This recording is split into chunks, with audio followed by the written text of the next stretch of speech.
and welcome to another teacher talk session tonight. Tonight we are going to have our 64th session with another different educator from different part of the world, just like every week. And tonight we are going to have our guest from England, and he is ELT consultant and author and teacher trainer. Also, he is a co-founder of ELTeach, and he is Neil McCutcheon. When he's here, I'll invite him to our session, and we are going to start our live session. I think he is here. Let me invite him to the session, then we can start.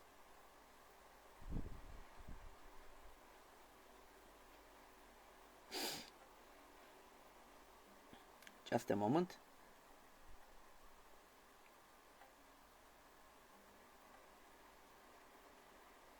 Yes, I have invited him to our live session.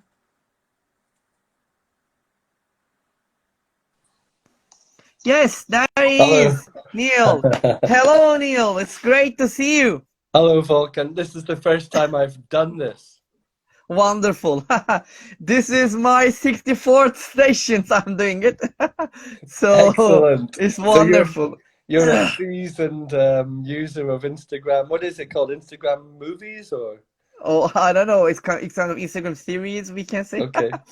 We can say that. All right. So Neil, so welcome to Teacher Talks, Thank you and very much. I would like to say that one more time. Thank you very much to accept my invitation to Teacher Talks session tonight and being with us tonight. It's really great pleasure to have My you pleasure. in my Teacher Talk session. My pleasure to be here. Lovely. Wonderful. All right. So if you are ready, I know that we are all busy. If you are ready, we can start.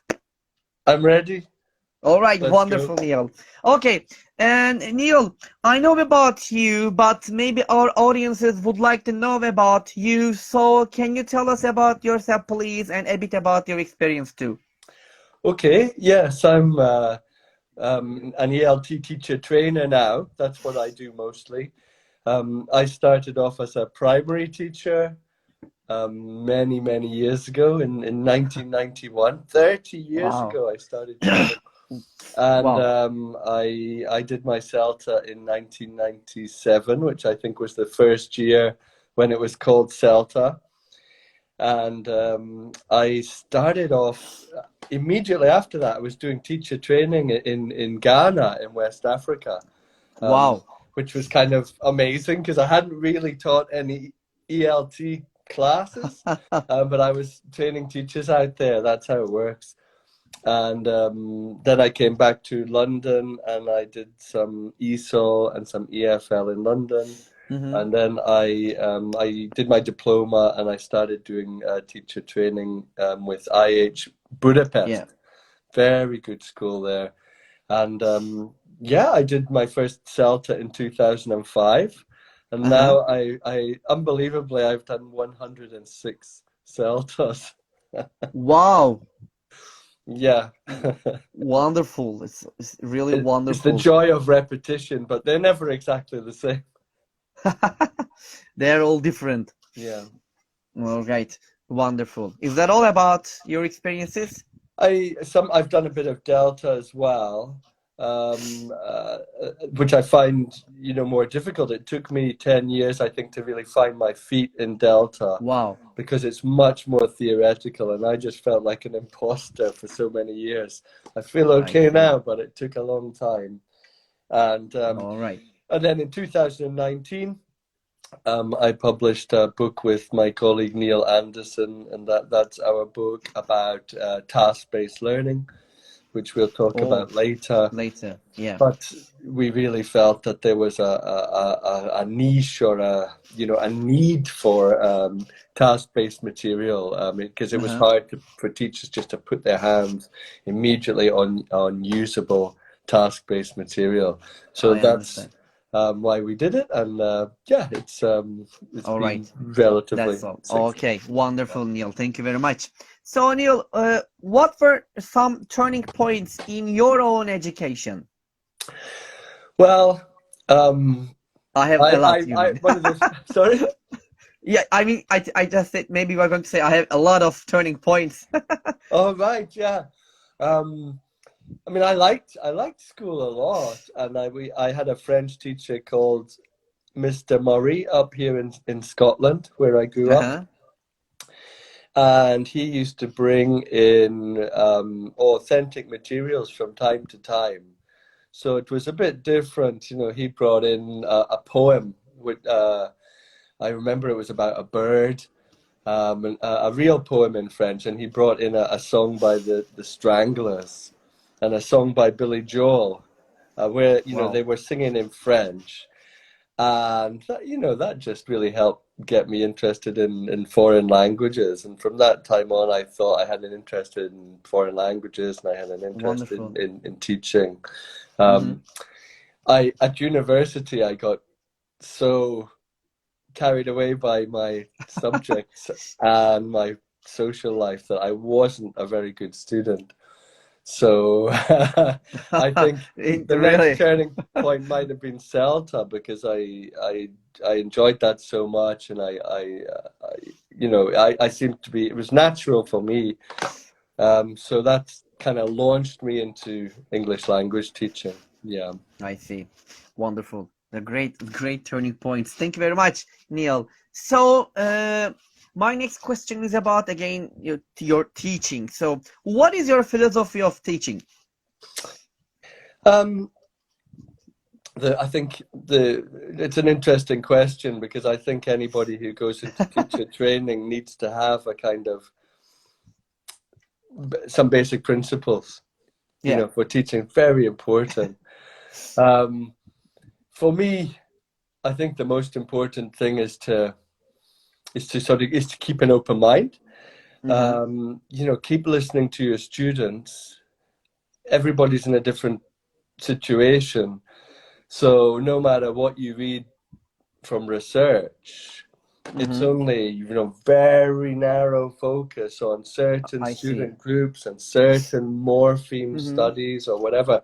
I think you need to really, you know, read widely, go to workshops and trainings, and listen to your students and watch your own students and see how they react. So the most important thing, I think, is listen to your students. And if I could sum up my philosophy of teaching, it would be help the students to say what they want to say in I see. English.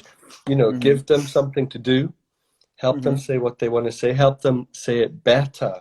Um, I see. you know, I think, you know, I want to try and avoid putting words into my students' mouths, you know. I mean, I'm happy to Nice. reformulate what they want to say, but it's their ideas, it's their messages that count. I see. All right. So it's very interesting. Thank you very much, Neil, about the philosophy of teaching. And my can I move to next question?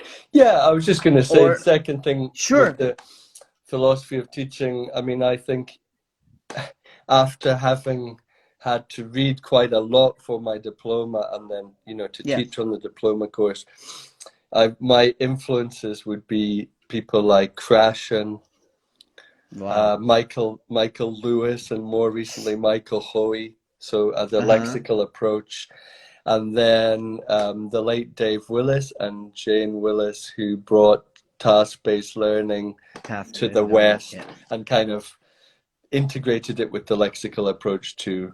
So those are my influences, you know, and because, I you know, see. you learn from the people who you read and who Of tell course. you things, and then you're just sort of, you might take it one step forward, but Uh-huh. really all the work has been done, you know, by people like, yeah, the By Willises. I see. By the way, I really like the questions, by the way.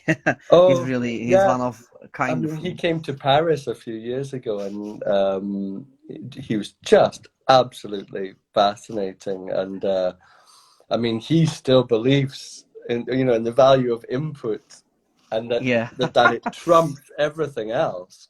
Uh-huh. And I mean, obviously, not a lot of people are, you know, that extreme now, but he really believes it, and I think he's done an immense service to our to our trade, you know, by just persuading everybody of the value of input. Input, exactly. Yeah. All right. Thank you very much, Neil, about it. And my next question is going to be about ELTeach. I know of the ELTeach for a long time. It's very interesting and very, the supportive kind of web page. I think I know it. But what is ELTeach and what's the purpose of it and how do you support teachers with it? Well, it's it's actually called ELTeach, and ELTeach, it's sorry, we may ELTeach. yeah we're not the only organization called ELTeach, so eventually we might have to create a space between the EL and the teach. I see. That's okay. Um, Okay.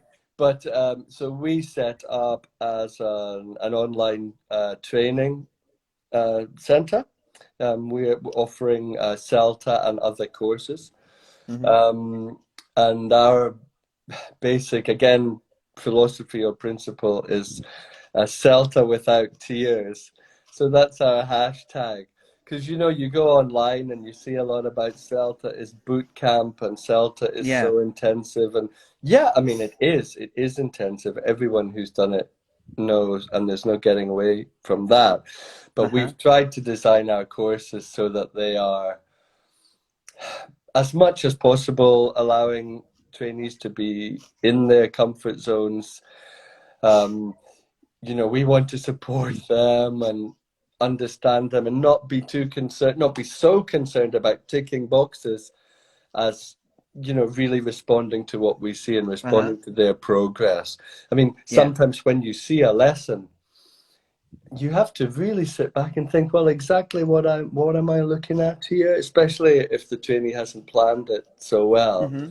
I Yeah. think the onus is on the trainer really to interpret it generously, to try and find good advice to give, as well as, you know, the box ticking thing. So CELTA is a training course and there are various criteria that you have to meet, as you know. Exactly. But I think it's sort of the best approach to be when you're a trainer is to look generously at the lessons and to worry less about how the trainees connect with the boxes, but what the trainee is actually doing. I And, see. you know, we really want to make it a pleasurable experience, as pleasurable as possible, given that everybody's going to be working so hard. I see. Yeah. Wonderful. Wonderful. So maybe this question, my next question actually, is going to relate it with the question that I ask you. Like, what courses do you provide as an ELTeach? And can everybody join the courses? Is it easy or what they should do about it? Yes, everybody can join. So the main course that we are running at the moment is, well, we have a few actually, but the first one was to get ourselves authorized as a CELTA center. Mm-hmm. So we're running CELTAs online in different formats, full-time and part-time. We also have what I think is fairly unique. It's a face-to-face. When I say face-to-face, I mean face-to-face online. We Face to have face online. a face-to-face online pre-CELTA course, a language awareness course for anybody who wants to improve their own awareness of grammar, lexis, phonology, all aspects Yes. of language. They could be doing that pre-CELTA or they could be doing that as a standalone. That's fine.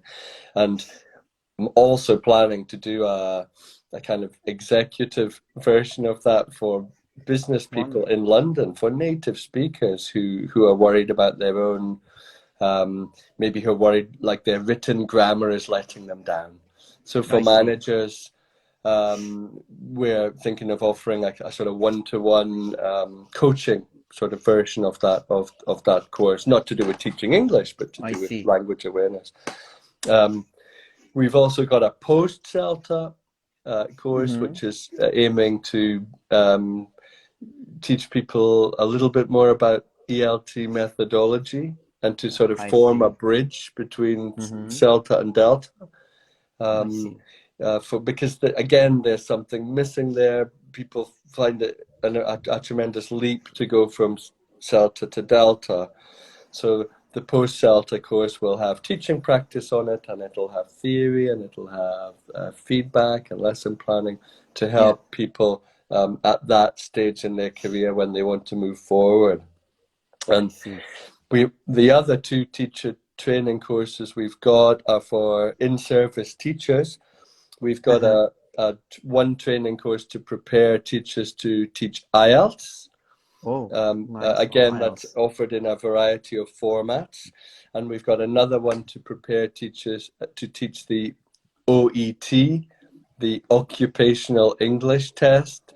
That's for students who want to be, who want to do work using English. And so it's, in a way, it's similar to IELTS, but these are two very popular language proficiency tests across the world. And a lot of times teachers find it kind of disorientating when they're thrown into these new courses and they're not sure exactly what's required because it's a bit different from general English. So we really want to help teachers when they're training these courses. So we've got a real good team of trainers lined up, an experienced team of trainers to deliver these courses.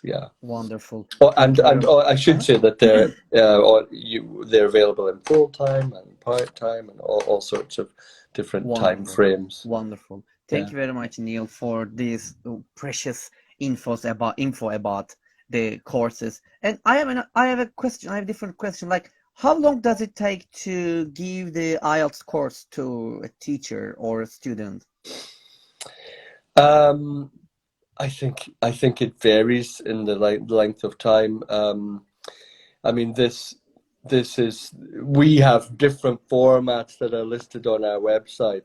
So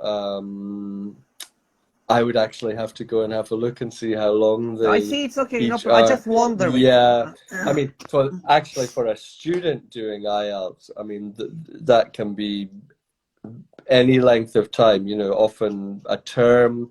But I've also taught people over, a year. I think it needs, for a student to improve their band, to go from a 5.5 to a 6.5.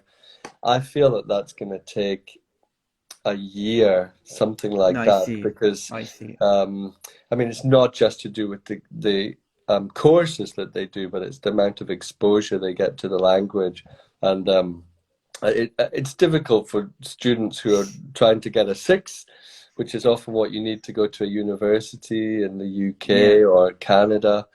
It's quite tough. I think they have very high expectations of their progress, but it's a good exam.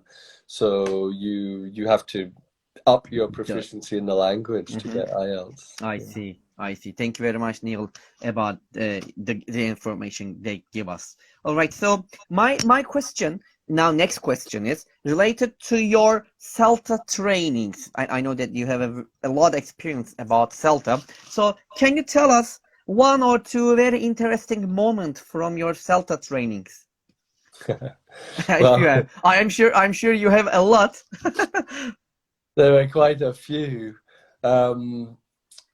One actually wasn't on CELTA, but it was on a similar training course where I went out to teach college students in Sri Lanka.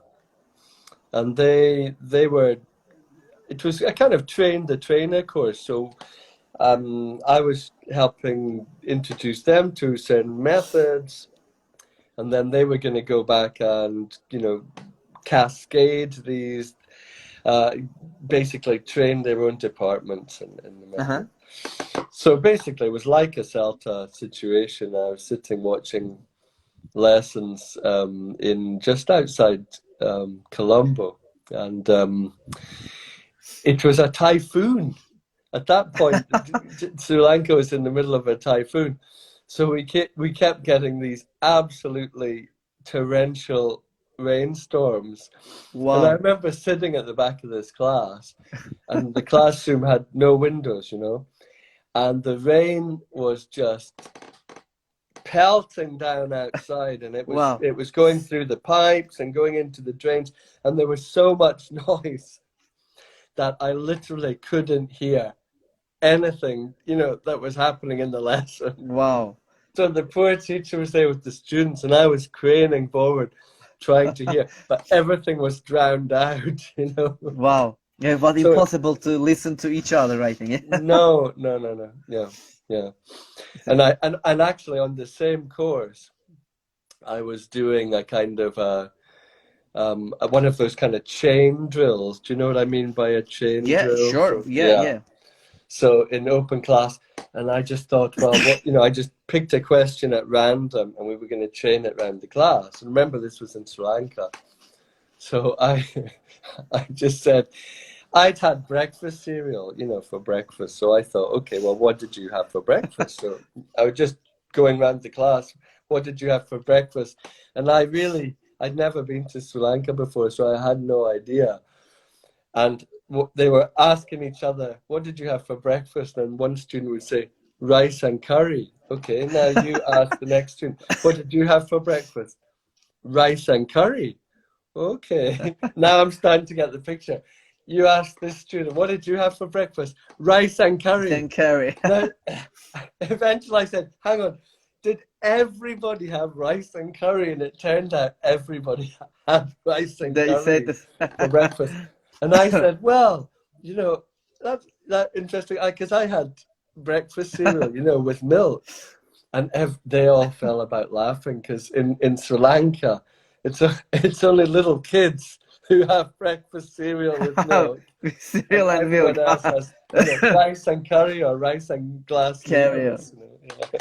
I see. It's very interesting. Yeah. The only the kids I know. Thank you very much, Neil, for this nice.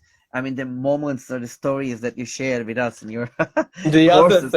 other thing I wanted to mention is Sure. some trainees get very theatrical in their lessons, you know, and it's great when they do. It's really nice.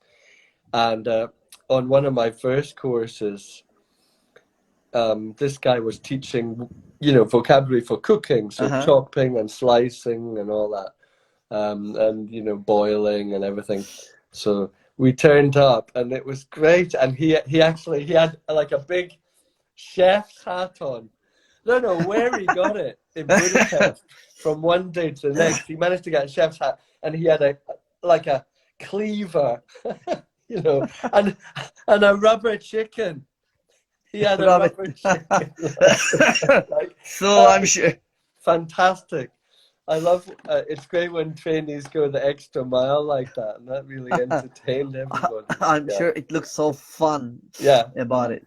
Yeah. Thank you very much, Neil, about it. Thank you for these nice moments to share with us. So, can I move to next question? Yeah. All right. So this one a little bit also related with the previous question. And have you faced any difficult teachers in your training courses? What was your reaction, and what did you do about it? I'm sure you had. It used to happen a lot, and I think that's just one of the things about being a CELTA trainer, and I think over the years you get more used to it, and then maybe it doesn't happen so much.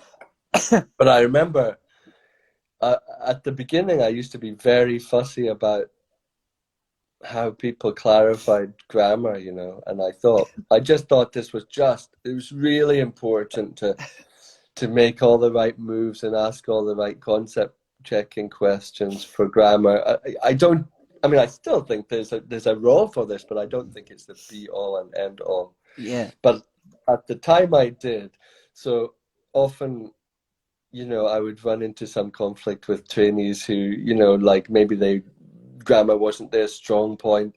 And I remember there was this guy from Liverpool. Now, you know, if you're from Liverpool, like in Britain, like you're well known for being tough, like it's supposed to be tough. Yeah, like I can imagine. He spoke like that, and it was quite intimidating. And, you know, I used to come down to give him his feedback, you know, and he'd be sitting there like looking like thunder, you know. And I knew I had to get there, and I had to say what had to be said. And it was quite intimidating, because I really thought, you know, you know, he's going to beat me up or he's going to walk out or something. At best, he'll just walk out, you know. So, you know, I just learned to kind of defuse these situations, but it's not easy. And recently, well, 2017, I think, or 2016, I had two trainees in a course in the same group, and they just didn't get on. They just didn't get on. And Wow. this one of the guys would sit there every day like he had a cloud over his head. He'd sit there looking really grim. And the girl, she was like a Jersey girl from New Jersey, you know. She was kind of very opinionated herself, and these two just didn't get on.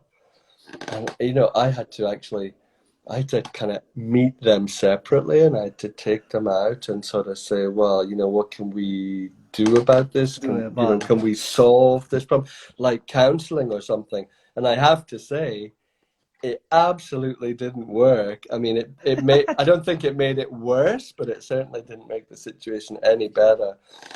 And what I did and what I would advise all trainers to do was, when the assessor came, we discussed this a lot with the CELTA I see. assessor, and he had so many good ideas, including, you know, giving trainees information before the course, giving them a questionnaire and an information sheet, asking them how they're getting on, and, you know, what do you think they could do better, and so on.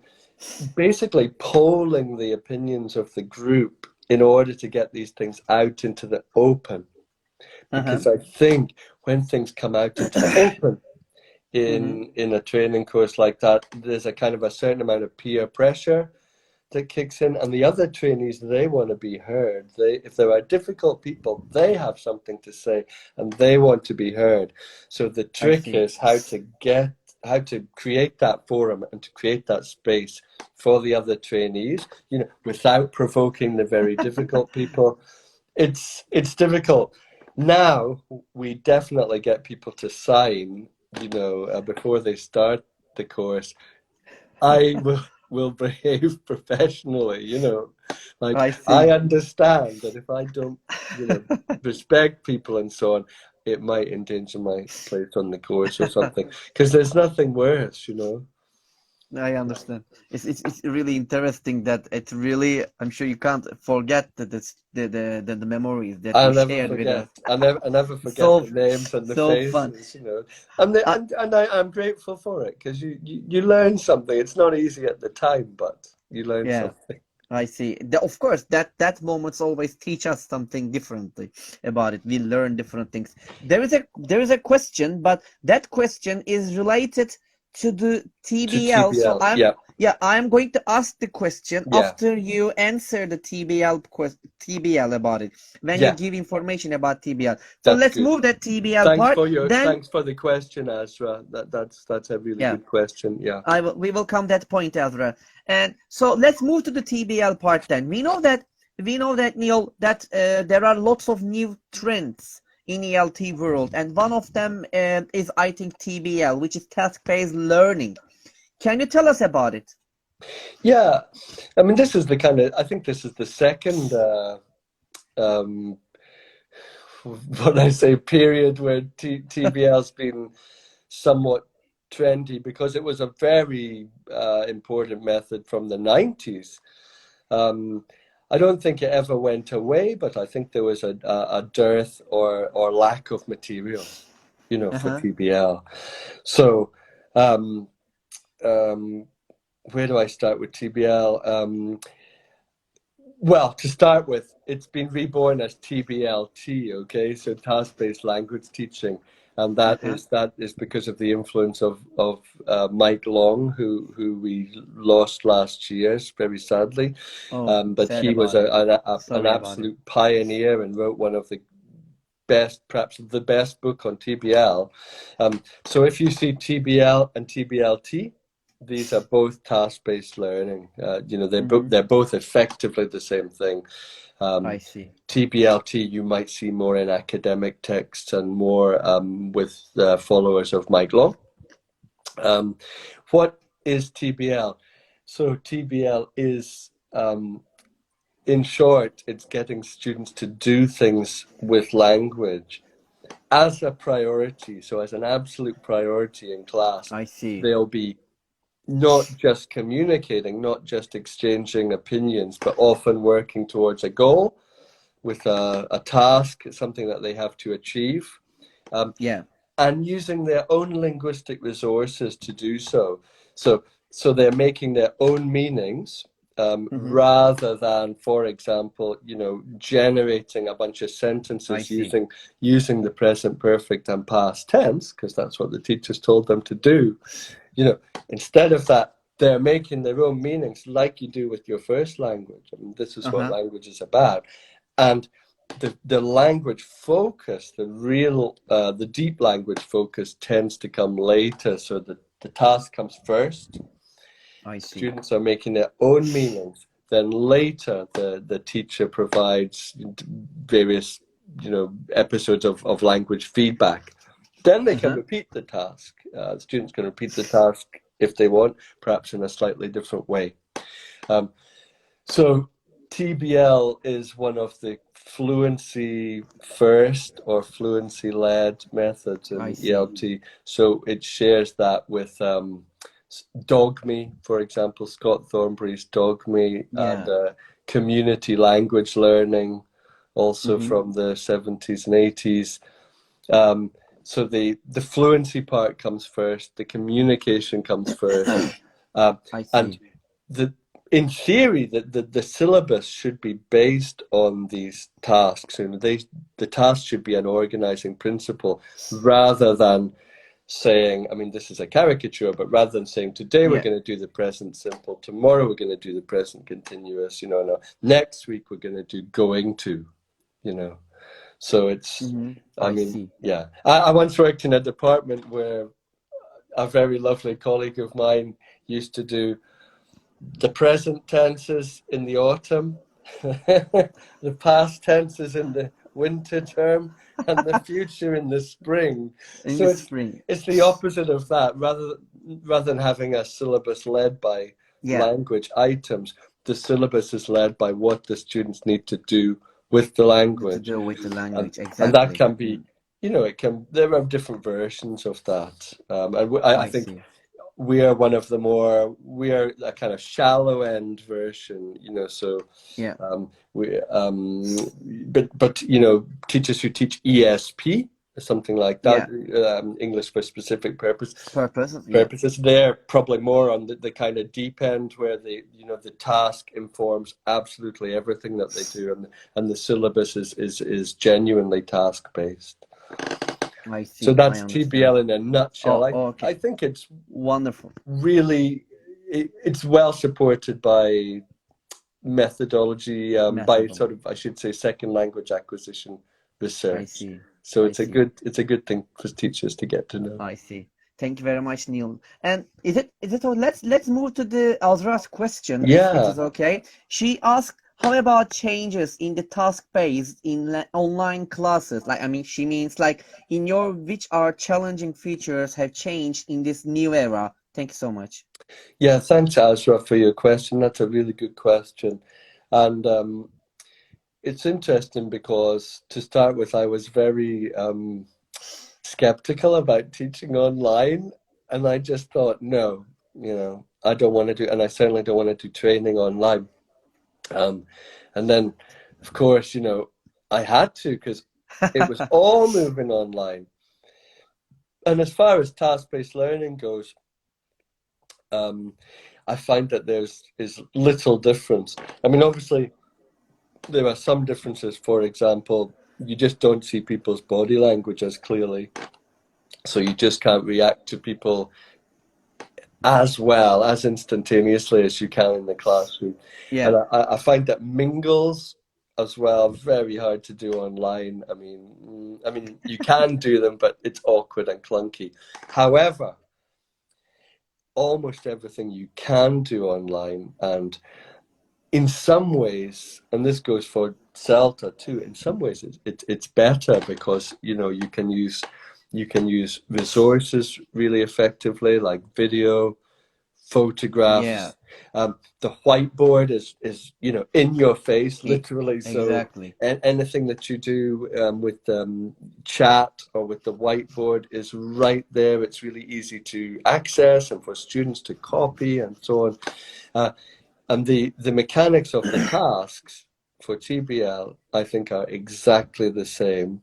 And we started a blog for this purpose way back in April 2020.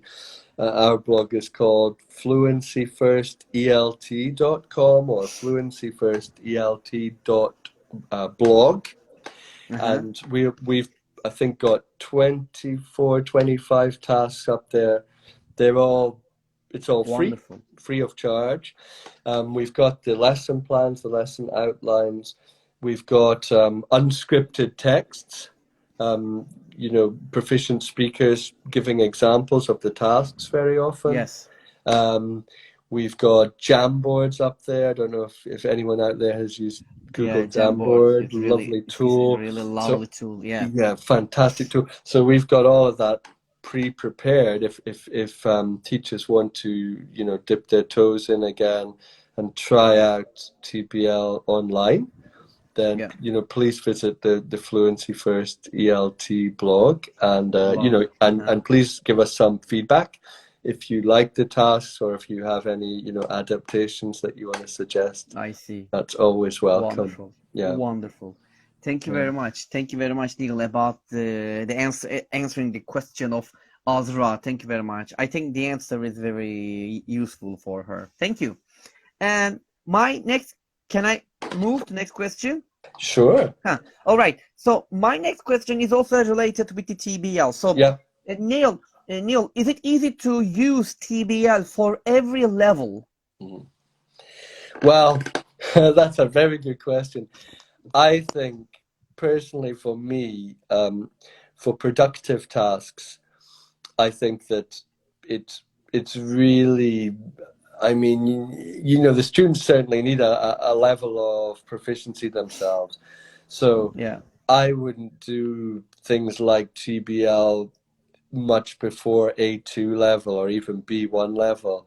I see. I have tried. I've done some tasks with elementary. It can work if you've got enough scaffolding, if you've got enough, visual support.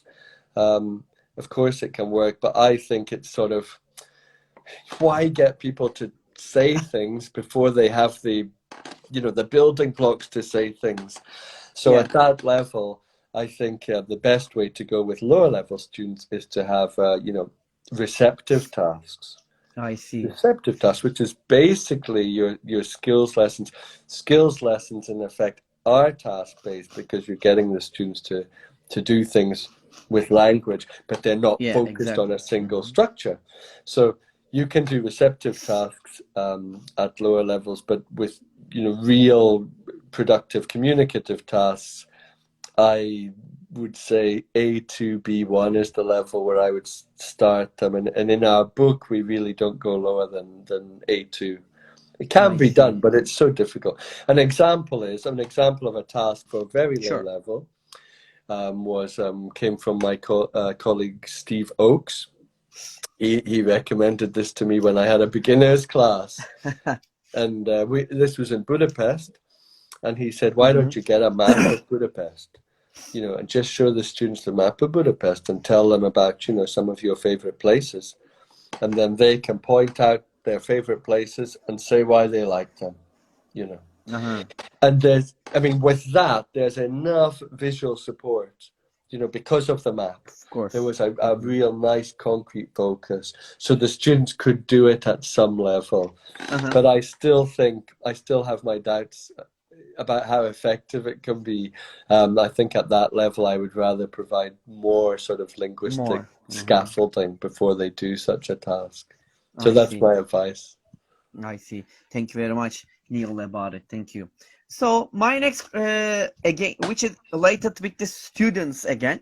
So, giving feedback to the students is really, really important about their productions or during the lesson. So can you tell us one or two different ways of giving feedback to the students? Sure. About their productions? I don't think I have any particularly sort of elaborate ways, but I mean, I do think feedback is very important, and it's one of the things you can do best for students. It's one of the things that they're not going to get if they're being taught by an AI, by the way. I don't think, the AIs are ever going to be able to provide the right kind of feedback at the right level for that student at the right moment. So it's one of your, most important roles as a teacher. So some things that I've done recently online, Google Docs is an absolute.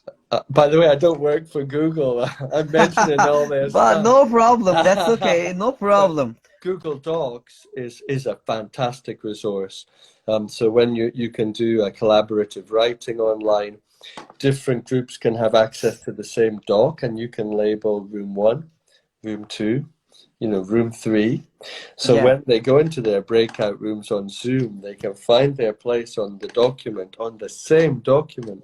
They can do their writing, and then later, you can do the feedback. You can have it right there.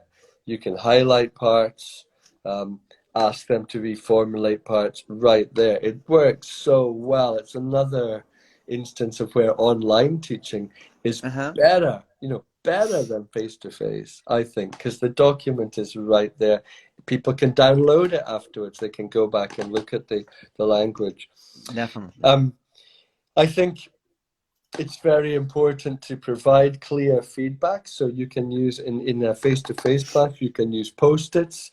So for example, you can put on the error with a recast, a reformulation of the error, or you can just put the error and you get the student to reformulate it. That's quite nice. So you can go as you're monitoring, write things on Post-its and just kind of stick it next to the student. So that's quite a nice method. I think it's good, at the end of an activity to have, a list of things that you said, and then, how you could say this differently, or, what you should say. So corrections and not just corrections, but upgrades. So really, it's not just fixing errors, but offering the students different ways to say something. So that's, very good. And we teach trainees to do, things like, to have parts of the board set aside for, corrections, and maybe parts for new phrases, new language as well. I mean, you'll all be familiar with this.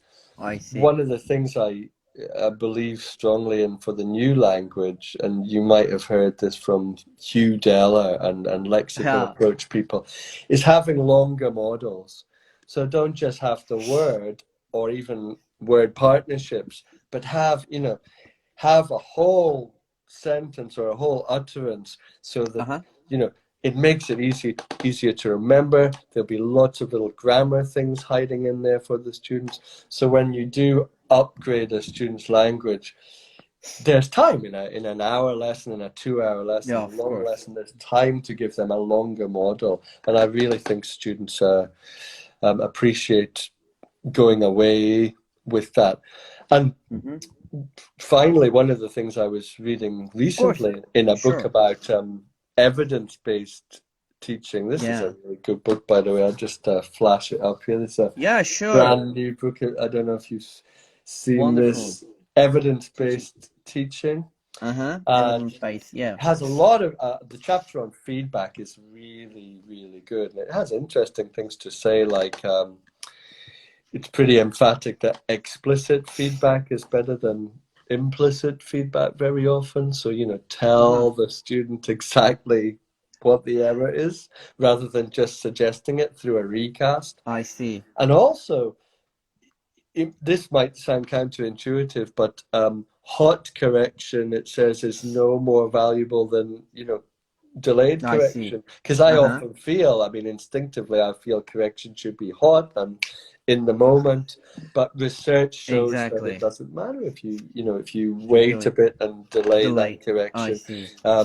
The results are effectively the same. So I think yeah. I think maybe on maybe the thing is that like the delayed correction and the hot correction, I mean at the same time over the correction, it depends on the what you are doing and how important is the maybe the mistake or the things that you want to mention. Yeah, yeah, exactly. And that goes back to what I was saying at the beginning. I think you've got to go with your own instincts to some extent, because the research will only be to do with certain structures, certain morphemes, certain students. Uh-huh. So, to me, and because I've experienced it myself, when somebody gives me a hot correction right at the moment, Yeah, it's there for life, exactly. sometimes I just remember that. Like, for example, I was catching a train in Germany, and I'd actually missed the train, and so I said to the station master, I said, "Ja, ich habe den Zug vermisst." Which I was just making up the German word there. I've missed the train, and he said, nein, ich habe den Zug verpasst. Okay, right? So okay, right. So I remembered the lexical correction there. Um, I there's something instinctively, I think, and I don't know what the research would say, but I think that kind of just giving the student the word that they need Uh-huh. while they're in full flow, as long as you don't take over, obviously, I think that's really effective. I see. Thank you very much, Yeah. Neil, about it. And by the way, Oh, some could you? our audiences Sorry, they ask, but sorry to it's interrupt. That this they is ask for lo exactly. loving my journeys life. Mm-hmm. So this is the new book on evidence-based ELT, not my book, but I have to We say can that we it's can do really like been this. useful. All right. Yeah. And maybe after the session, if it is possible, can you just take a photo and send to me, and I can share it on my story about about the book. Sure, sure, Sure. sure. If you And while we're at it, just this is the book of tasks. sure. So If this you is our just book of tasks. wonderful. Yeah. Wonderful. If you just take a photo of the book and Sure, send to me, and I can share them, and they can sure. to find the books. Them. Thank you very much about it. So wonderful, Neil. So let's move. Can I move to another question? Yeah, let me All see. right. Yeah, we were talking about feedback. Yes, yeah. Yeah. Let me. Would you like to add anything else, or is that all? I just think it's just to repeat, just to underline. I Okay. just think it's one of the most important things I you can see. do as a And teacher. Like, be nice to your students, have lovely uh-huh. rapport with your students, and give them good feedback on their language use. I see. What could be better? I see. Thank you very much, Neil, about your ideas to giving feedback to students. They're really wonderful. So my next question is about the ELT world again. So what do you think about the future of ELT? Well, one thing is something that I'm going to pass on that I've been told many times at conferences. And one thing is my own idea. So first, Sure. I started hearing a few years ago, and I think this is happening, that the intermediate level might drop out. So the Mm-hmm. intermediate level might drop away. Because in a lot of countries, I mean, Germany's an example, Scandinavia is clearly an example. France, less so, but I expect France will be there too. And I don't know about Turkey.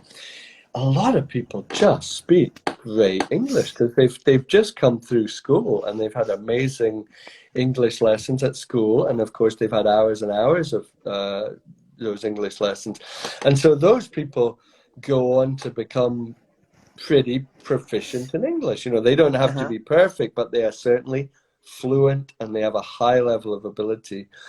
And then there will be people who need English for specific purposes, like we said. Perhaps they're working in restaurants or call centers or something like that. So they may Exactly. require, for their jobs, A2 level English, just Mm-hmm. enough to get by, or maybe for tourism or something like that. So I've heard this speculation that there won't really be any intermediate students left. You'll have people who are fluent, who need very advanced classes, and you have the people who need the specialized kind of A2 level classes. So that may happen. The other thing that I've been thinking about a lot is technology, you know. I see. And Yeah. because of Duolingo and everything like that, will we be replaced by AIs, right? I mean, that's the big thing. And I think, of course, a lot of language schools and a lot of state schools are going to be tempted to bring in software that'll get students, you know, like Duolingo, to get students repeating and drilling and filling gaps and, you know, probably learning the grammar and so on. There's no doubt that that's coming. So, you know, what are teachers going to do about that? I think that there's always going to be a role for good teachers, because, I mean, firstly, the role of motivation, you know, so to motivate students, you know, it's so important. And, you know, can software, I mean, how much is Duolingo going to motivate you? Maybe it does. But, you know, for a lot of people, But not like it does. Yeah, huh? But not like a teacher. Not like a teacher, and especially naughty kids and everything. You know, they're going to need that teacher to understand them, to motivate them. And also what we were just saying about feedback. I mean, teachers can pitch that feedback to you just at the right level, just at the point of need, you know. Yeah, That's exactly what they are expert in. Now, for a computer to assess your level and to, you know, gently upgrade your language, to assess your meaning, your message, to upgrade your language in the kind of way that you want, you know, to suit your, you know, your preference or the way that you like to learn. I mean, I just think for the foreseeable future, that's going to be beyond AIs. So AIs. I think we do need to fear. What's that app called where students can just find a teacher? Is it called I Speak or something like that? I don't know. iTalki. iTalki. So there is something. Yeah. There is something coming in.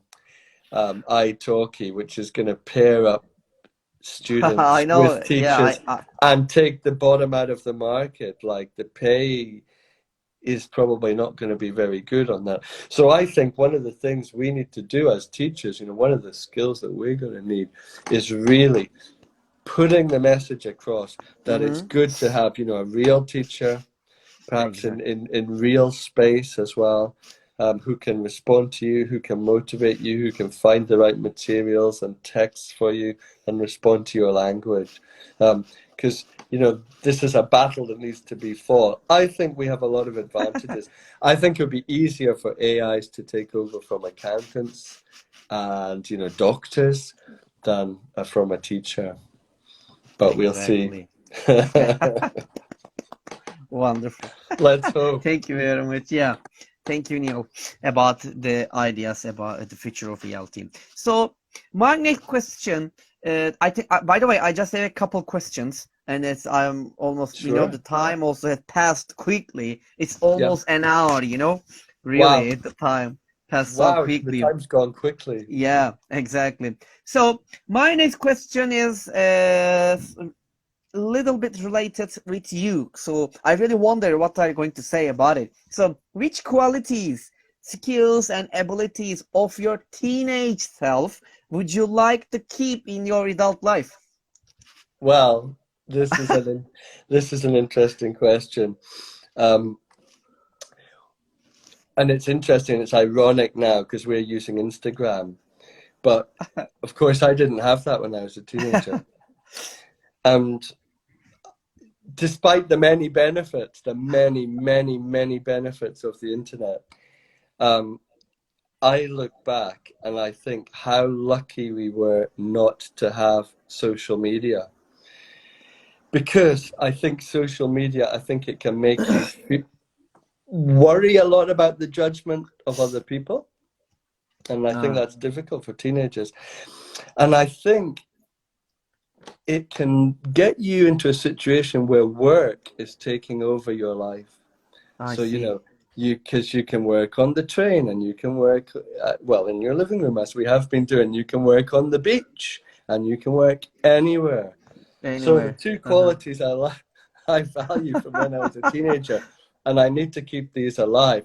First one is, don't fear the judgment of others too much. I see. It's not that important. And secondly, don't let work take over your life. You got to find that balance. There's a person there who needs to be nourished, not just from a work point of view. And I think going forward, those are going to be two incredible sort of skills that teenagers now will need. Because otherwise their whole life will become being constantly plugged into social media, and that's tough. Exactly. I see. Thank you. Thank you, Neil. So they really like your ideas, by the way. They give some comments and send applauses to the ideas that you give. Thank you. And I was on a course recently by Rachel Roberts, if you want to look it up, and she was teaching us, block your time, block your time. And I was talking to Kath Bilborough, that I think, and she was saying, look, and she's on Instagram all the time, and I said, how do you manage to keep up that presence? And she said she blocks her time. She's very strict with it. She does her post over her morning coffee, then she puts it off and she walks away. And so it's to do with working efficiently, but walking away. It's wonderful. I hope we can do the same thing, like just do our things and then put it away. But it looks so impossible for us. And then we're coming into the future. That's the kind of future we've worked for. I see. We will see. Thank you, Neil, about the answer. So my next question is again and really interesting one. So I really wonder, what are you going to say about it? If you could have one superpower to use in the classroom, what would it be and how would it help? Well, the one superpower would be to read your students' minds, right? To see their language development, especially, because you can see on their faces and you can see from their body language whether they're enjoying things.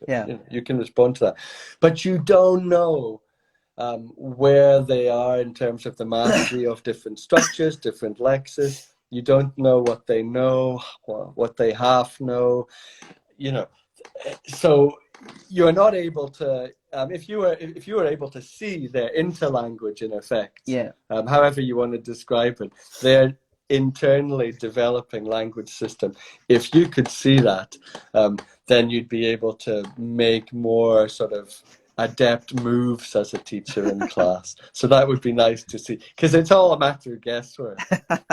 It's really nice. It's really nice reading their mind. It's a really nice superpower. I wish I had that one too.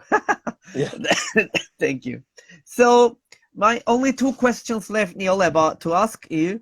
And so the last, not least, but the first one is, like, what are your favorite 5 websites to suggest to use in teaching? Okay, I'll do these quite quickly because I think you'll be able to type it later. You'll be able to post the links in later. So the 5 websites I recommend off the top of my head, the first one is freeed.com. That's freed with an extra E. And there's an ELT teaching community there that is absolutely fantastic. They've been sharing their lesson ideas. They have a regular lesson jam. They always write up the lesson jams that they have. It's the most vibrant teaching community online that I know. So I would, if you're, post-CELTA, I recommend that. I've already talked about our Fluency First ELT blog, so I don't need to say any more about that. British Council site, Teaching English, is, I guess that's a kind of a well-established site now, but I always recommend that for trainees because it's got lots and lots of ideas and articles and You know, that's high quality. There's a different one for kids and there's a different one for CLILs. So I think it's called Teach English Kids and Teach English CLIL, something like that. And there are mirror student sites as well for your students to go to. So very, very good. The next one, which has a very long address, but it's called SKELL, and it is the SKELL, and it's the easiest to use corpus that I know. I don't know how valuable it is for students to use corpora, to be honest, but I think for teachers, it's just a fantastic resource. So you can see how lexical items are really used. So it gives you access to this huge database of millions of instances of language in use.